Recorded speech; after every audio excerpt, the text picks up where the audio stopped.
اللهم صل على رسول الكريم. أعوذ بالله من الشيطان الرجيم. بسم الله الرحمن الرحیم. گزشتہ اتوار ہماری گفتگو کا اختتام دعا کے موضوع پر ہوا تھا اور حضرات دعا تمام مذاہب کا حصہ رہی ہے، خواہ وہ الہامی مذاہب تھے یا انسان کے متعارف کرائے ہوئے نظام. دعا کو ہمیشہ سے ایک مرکزی حیثیت رہی. انسانی نفسیات کے ماہرین بھی جانتے ہیں، اور رب تعالیٰ تو بہرحال انسان کا خالق ہے، اور خالق سے بہتر اپنی تخلیق کی کمزوریاں اور اس کی خوبیاں سمجھنے والا کوئی نہیں ہوتا. یہ خالق ہے جو اپنی تخلیق کی اسٹرینگس اینڈ ویکنیسز کو سب سے اچھی طرح سے جانتا ہے. اس لیے رب تعالیٰ نے انسان کے بارے میں دو چیزیں بڑی صراحت سے فرمائیں کہ انسان بے صبرہ ہے اور انسان ناشکرا ہے. جو انسان کے بارے میں اللہ تعالیٰ نے کہا کہ ناشکرا ہے، اس کو قرآن پاک میں رب تعالیٰ نے اس طرح سے بیان کیا کہ جب کوئی شخص مصیبت میں ہوتا ہے تو مجھے پکارتا ہے، اور جب میں اسے اس مصیبت سے نکال لیتا ہوں تو وہ مجھے بھول جاتا ہے. اسی طرح انسان دعا کے سلسلے میں بھی رب تعالیٰ کے ساتھ اسی طرح کا رشتہ رکھتا ہے کہ ہم رب تعالیٰ کے حضور ایک چیز کی دعا کرتے ہیں، اس سے فریاد کرتے ہیں کہ ہمارا یہ کام کر دے، ہمیں یہ چیز عطا فرما دے. اور جب وہ چیز ہمیں مل جاتی ہے، رب تعالیٰ ہمیں وہ چیز عطا کر دیتا ہے، تو انسان بڑی رعونت سے یہ کہتا ہے کہ یہ میری عقل مندی اور میری تدبیر سے یہ چیز حاصل ہوئی. یہ بھی ناشکر گزاری، رعونت اور تکبر کا ایک انداز ہے. دعا کی قبولیت کی طرف میں بعد میں آتا ہوں کہ دعا جلدی قبول کس طرح ہوتی ہے، لیکن اس سے پہلے دعا کے بارے میں کچھ چیزوں کا سمجھنا ہمارے لیے ضروری ہو جاتا ہے کہ ہمارے ذہن میں کلیئر ہو کہ دعا کے ساتھ مختلف ادوار میں کیا بیتی. دعا کے جو رنگ ڈھنگ آج ہم دیکھتے ہیں، یہ کن کن مراحل سے گزری ہے دعا، تو اس کے یہ رنگ ڈھنگ پیدا ہوئے ہیں جس سے آج ہم واقف ہیں. سب سے پہلے ہندوازم میں دعا کے ساتھ ایک چیز شامل ہوئی. ہندو مذہب سب سے پرانا ہے. ایک اندازے کے مطابق ہندو مذہب کی عمر 5 سے 7,000 سال ہے، اور اسی نسبت سے اسے دنیا کا سب سے قدیم مذہب کہا جاتا ہے. یہ کبھی اپنے وقت میں مذہب رہا ہوگا، لیکن وقت کے ساتھ ساتھ اور اس کے علاوہ ایک اور بڑا اہم فیکٹر اس میں شامل ہوا، وہ یہ تھا کہ انسان اس وقت تک ذہنی ارتقاء کے دور سے گزر رہا تھا کہ اس کی ذہنی ارتقاء ہو رہی تھی، ذہنی نشو و نما ہو رہی تھی اس کی، جس کی وجہ سے معلومات بڑی محدود تھی. انسان کے آئی کیو لیولز بڑے لو تھے. ایک تو وقت اور دوسرا انسان کی کم علمی، معلومات کے محدود ہونا، ان دونوں فیکٹرز نے مل کر ہندوازم میں بہت سے توہمات کو داخل کر لیا. پھر آہستہ آہستہ ہندوازم کے اندر ایک چیز تھی کہ پروہت کا نظام اس میں داخل ہوا. اس کو انگریزی میں ہم بہتر طور پہ ایکسپلین کر سکتے ہیں کہ پریسٹ ہوڈ ہندوازم میں داخل ہو گئی، اور یہ پروہت اور پنڈت وجود میں آئے. پنڈت اور پروہت کا گزر بسر صرف ایک چیز پر تھا کہ لوگ مذہبی رسومات کے لیے ان کے پاس آئیں، مذہب سے متعلق ایسے ابہام پیدا کر دیے جائیں کہ ایک عام آدمی کنفیوز رہے مذہب کے بارے میں، تاکہ جہاں کوئی موقع آئے ایک عام آدمی پروہت کی طرف بھاگے، پنڈت کی طرف آئے، اور یہ نظام آہستہ آہستہ گہرا ہونا شروع ہوا۔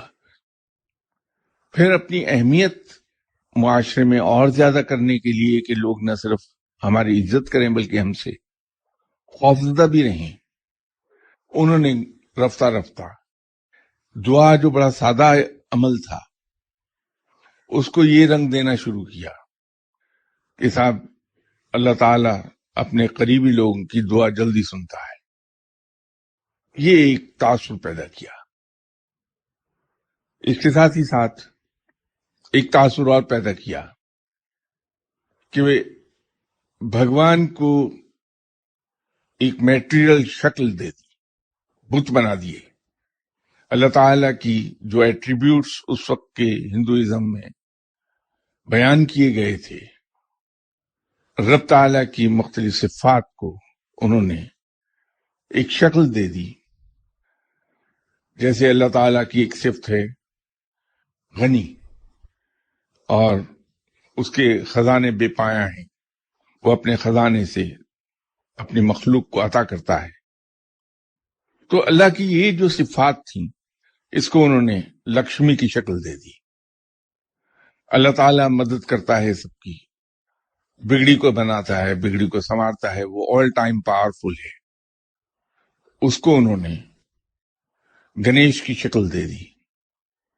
اس کے پیچھے مختلف حکایات ہیں کہ گنیش کون تھا، اس نے رام کی مدد کیسے کی، وہ ایک علیحدہ ہے۔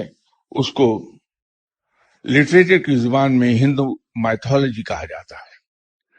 تو ایک طرف ہندو مائتھولوجی نے جنم لیا، یہ سب پروہت اور پنڈت کی کاریگری تھی کہ اپنی ایک حیثیت معاشرے میں قائم کر لے، لوگوں کو اپنے ارد گرد اکٹھا کر لے، اور اس سے ان کو مال و زر بھی حاصل ہو، عزت بھی حاصل ہو جائے، اور لوگ ان سے خوفزدہ بھی رہیں۔ وہ ایک طرح سے معاشرے کے اندر بے تاج بادشاہ کے اقتدار کی لڑائی تھی۔ تو اس طرح سے اللہ تعالیٰ کی مختلف صفات کو انہوں نے بتوں کی شکل میں ڈھالنا شروع کیا، اور وہ ایک نشانی رکھ دی کہ میں اس دیوتا کا خدمتگار ہوں، یہ مندر اس دیوتا کا ہے۔ پھر اس سے کمائی کا ذریعہ یہ بنایا کہ لوگ اس پر چڑھاوے چڑھانے لگے۔ کچھ آبلیگیٹری چیزیں پیدا کرنی تھیں کہ تاکہ کچھ انکم انشورڈ ہو پنڈت کی اور پروہت کی، تو دعا کے ساتھ قربانی کو اٹیچ کر دیا، اور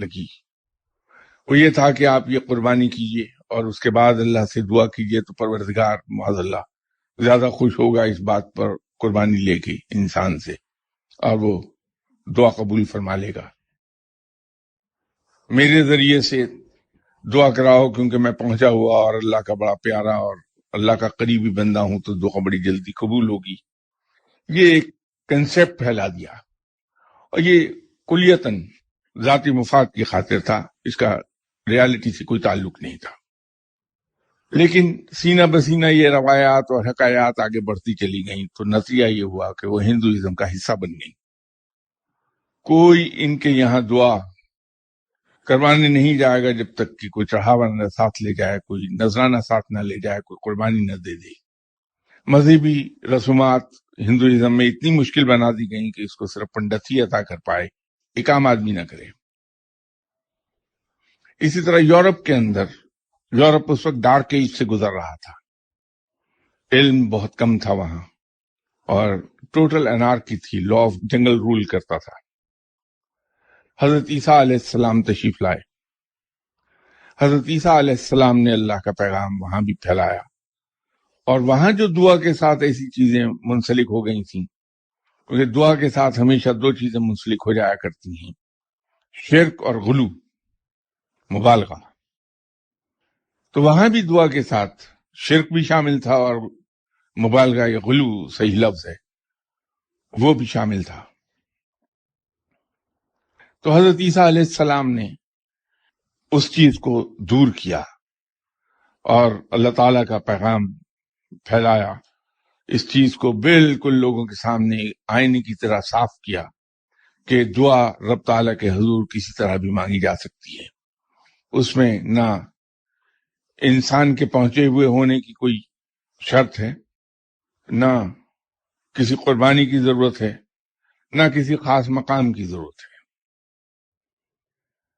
انسان جب چاہے اپنے رب کے ساتھ رجوع کر لے، جب چاہے اپنے رب کے حضور دعا کر لے، اور حضرت عیسیٰ علیہ السلام نے بھی یہ پیغام دیا کہ رب تعالیٰ دعا سننے والا ہے، دعا قبول کرنے والا ہے، دعا پوری کرنے والا ہے۔ لیکن somehow or the other ہوا یہ کہ حضرت عیسیٰ علیہ السلام کے انتقال کے فوراً بعد یورپ کے اندر پادری نے بالکل پروہت اور پنڈت کی طرح ہاتھ پاؤں پھیلانے شروع کیے، اور وہاں بھی یہ طریقہ رائج پا گیا کہ صاحب میرے پاس تشریف لائیے، میں آپ کی مغفرت کی دعا کروں گا، میرے سامنے کنفیشن کیجئے، اتنی فیس ادا کیجئے، میں دعا کر دوں گا، آپ بخشے جائیں گے۔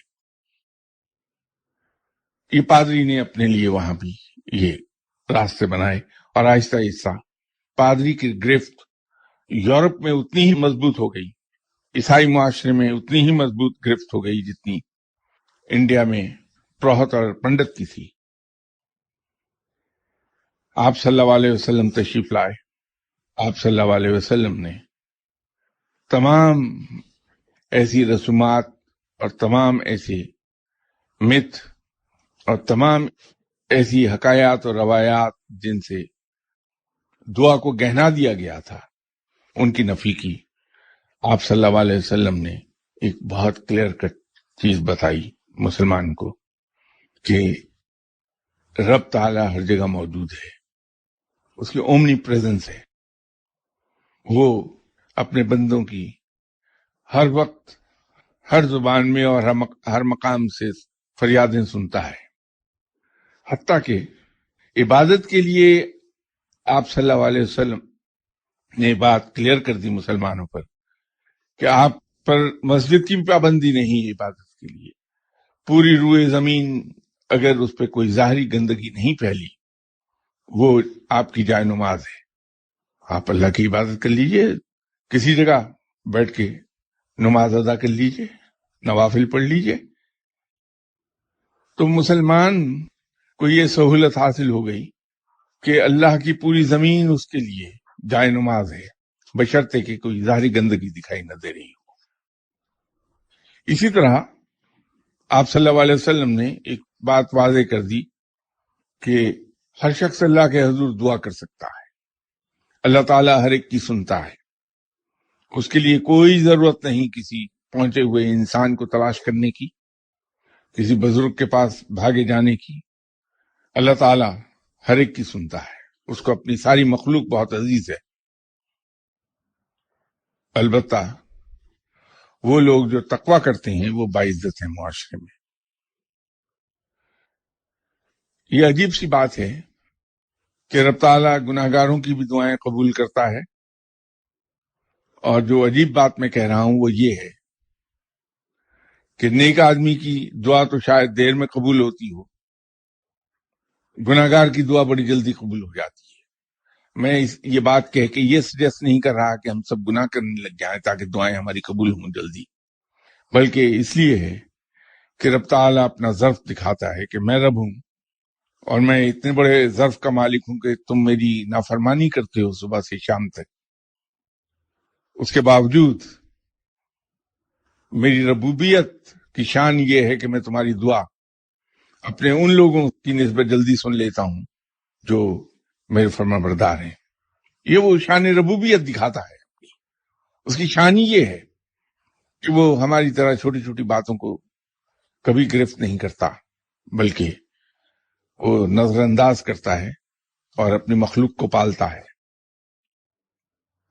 اسی طرح ایک چیز یاد رکھیے کہ وہ گناہگار جو گناہ کرتا ہے اور اللہ کے حضور سچے دل سے توبہ کرتا ہے، وہ کہیں بہتر ہے اس پارسا سے، اس زاہد سے جو توبہ کی طرف نہیں آتا۔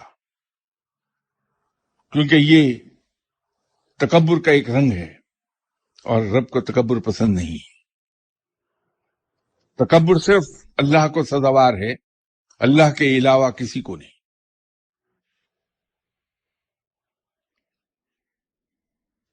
ہمارے ساتھ پرابلم یہ ہو گیا کہ ہم لوگ ہندو معاشرے میں رہتے رہتے ان سے انفلوئنس ہو گئے. بلکہ یوں کہیے، یہ کہنا زیادہ درست ہوگا کہ ہمارے اینسسٹرز ہندو سے مسلمان تو ہوئے، اللہ نے ان پہ رحم کیا، ان پہ احسان کر دیا، اور اللہ نے انہیں راہ راست دکھا دی کہ اللہ کے دین کی طرف آ گئے، جو صحیح راستہ تھا ادھر آ گئے. لیکن ہم نے اپنے عقائد بدل ڈالے، رسومات ہم لیتے آئے اپنے ساتھ، رسومات نہیں چھوڑ سکے. عقائد کا تعلق ہمارے دین سے ہے، رسومات کا تعلق ہمارے معاشرے سے ہے. تو دین اور معاشرہ ہم نے گڈمڈ کیا، جبکہ اسلام کے اندر معاشرہ بنتا ہی دینی اقدار پر ہے. کیونکہ اسلام ایسا دین ہے جس میں انسان پورے کا پورا داخل ہوتا ہے، اسے قبول نہیں کرتا بلکہ اس میں داخل ہو جاتا ہے، یا بالکل شٹل کاک برقعے کی طرح اوڑھ لیتا ہے اپنے اوپر انسان. تو زندگی کا کوئی پہلو ایسا نہیں ہے جس میں اسلام کا فرمانا ہوتا ہو. اس لیے مسلمان معاشرہ، اس کی جتنی رسومات ملیں گی وہ سب کی سب دین اسلام کے ماتحت ہونی چاہیے. لیکن ہمارے یہاں یہی ہوا کہ ہم نے عقائد تو بدلے، لیکن معاشرتی رسومات جو تھی وہ ہم اسی طرح لے آئے. نتیجہ یہ ہوا کہ ہمارے یہاں شادی بیاہ کی رسومات وہ ہندوانہ رنگ لیے ہوئے ہیں. اللہ نے تو ہم پر احسان یہ کیا تھا کہ ہمارے لیے دین اور دنیا دونوں بڑی آسان کر دی تھی. اسلام میں شادی بیاہ اتنا آسان ہے کہ دو گواہ ہوں، ان کے سامنے نکاح پڑھا جائے، کسی نکاح خوان کی بھی ضرورت نہیں ہے، کوئی بھی شخص نکاح پڑھوا سکتا ہے. صرف دو گواہ ہونا ضروری ہے، یہ شرط ہے بنیادی اس کی. اور قبول و ایجاب دولہا دلہن کی طرف سے ہونا چاہیے. وہ دو گواہ اس قبول و ایجاب پر گواہ ہوں گے، اس کے بعد اور کوئی شرط نہیں اس کی. ولیمے پر جس طرح حضرت علی کرم اللہ وجہہ کا ولیمہ ہوا تھا کہ تمام انوائٹیز اپنے اپنے گھر سے اپنا جو کچھ بھی کھانا میسر تھا وہ لے آئے تھے، اور سب کو اکٹھا کر کے سب لوگ جو اکٹھے ہوئے انہوں نے کھانا کھا لیا. یہ دعوت ولیمہ ہو گئی. تو اتنا آسان ہے. لیکن اس کے بعد جو کچھ یہاں ہوتا ہے وہ سب کا سب رسومات ہیں. انفیکٹ اس میں دینی فرض کوئی بھی نہیں ہے مع سوائے ایک نکاح کے. اسی طرح موت کے سلسلے میں جتنی چیزیں ہم جن سے گزرتے ہیں، عرب کے اندر اگر کسی کا کوئی عزیز انتقال کر جاتا ہے 3 دن تک لوگ وہاں جاتے رہتے ہیں، فاتحہ پڑھتے ہیں اور اٹھ کر چلے جاتے ہیں. کراچی میں مجھے یہ چیز دیکھ کے خوشی ہوئی کہ وہاں یہی سلسلہ ہے کہ تعزیت کے لیے لوگ آئے، فاتحہ پڑھی اور اٹھ کر چلے گئے. اس کے علاوہ وہ کچھ نہیں کرتے. چوتھے دن جا کے اپنے کاروبار یا نوکری میں مصروف ہو جاتے ہیں. یہ عرب کے اندر دستور ہے. سو سمپل، کوئی اس میں بکھیڑا نہیں کسی چیز کا. یہ دعا میں بھی اسی طرح رسومات ہمارے یہاں شامل ہوئی، اور ہم نے اس کے اندر بہت سی چیزیں شامل کر دی کہ یوں اگر ختم دلا کے دعا کی جائے تو دعا جلدی قبول ہو جائے گی. کسی پہنچے ہوئے بزرگ کے پاس جا کے دعا کروائی جائے اس سے کہ تم دعا میرے لیے کر دو تو دعا جلدی قبول ہو جائے گی. فلاں مقام پر کھڑے ہو کر دعا کی جائے، فلاں انداز میں بیٹھ کر اس پوسچر کے بنانے کے بعد اگر دعا کی جائے تو دعا جلدی قبول ہو جائے گی، فلاں وقت دعا کی جائے تو بڑی جلدی قبول ہو جائے گی. یہ تمام چیزیں بعد میں شامل ہوتی چلی گئی ہیں. پھر اس کے اندر ایک اور چیز جو خطرناک ہے مسلمانوں کے لیے وہ شامل ہو گئی. ہندو جات بہت جپتا ہے، ہم نے وہ انفلوئنس بھی ڈرا کر لیا. نتیجہ یہ ہوا کہ ہم ہر کام کے لیے وظیفہ کرنے لگ گئے ہیں. اگر مجھے اس کرسی سے اٹھنا ہے تو میں اس کرسی سے اٹھنے کا عمل میرے لیے زیادہ سے زیادہ 1 سیکنڈ کا ہے یا 1.5 سیکنڈ کا ہے، اس سے زیادہ وقت نہیں لگ سکتا. لیکن میں یہ دعا کروں گا اللہ کے حضور کہ یا اللہ میں اس کرسی سے آسانی سے اٹھ جاؤں، اس کے لیے 1.25 گھنٹے کا وظیفہ جپوں گا. میں 1.5 سیکنڈ کے عمل کو آسان بنانے کے لیے 45 منٹ کی تسبیح پھیرتا رہوں گا میں بیٹھا ہوا. ہم نے وظائف کو ہر مسئلے کا حل سمجھا، جس کی وجہ سے ہم بے عملی کی طرف چلے گئے. حالانکہ دعا جو کام کر رہی تھی، دعا کا تو اتنا سا کام ہے کہ وہ دلوں کو سکون بخش دیتی ہے. انسان کتنا ہی پریشان ہے کسی کام کے نہ ہونے سے، کسی ضرورت کے پوری نہ ہونے سے، لیکن اگر وہ صدق دل سے دعا کرے تو دل کو اطمینان ہو جاتا ہے. لیکن ہم نے یہ وظائف کی راہ پکڑی. نتیجہ یہ ہے کہ اب ہم میں سے زیادہ تر لوگوں کا عالم یہ ہو گیا کہ مختلف نمازوں کے بعد وہ جا نماز پہ 1 گھنٹہ بیٹھے رہتی اور تسبیح پھیر رہی ہوتی ہیں. اگر آپ ان سے پوچھئے کہ دیانتداری سے بتائیے کیا ہے، وہ جتنے ہمارے دنیاوی فرائض تھے ان چیزوں کو حل کرنے کے لیے بجائے اس کے کہ اپنے فرائض ادا کرنے کے لیے ہم محنت کرتے، وہ تسبیحاں پھیرتے دکھائی دیتی ہیں.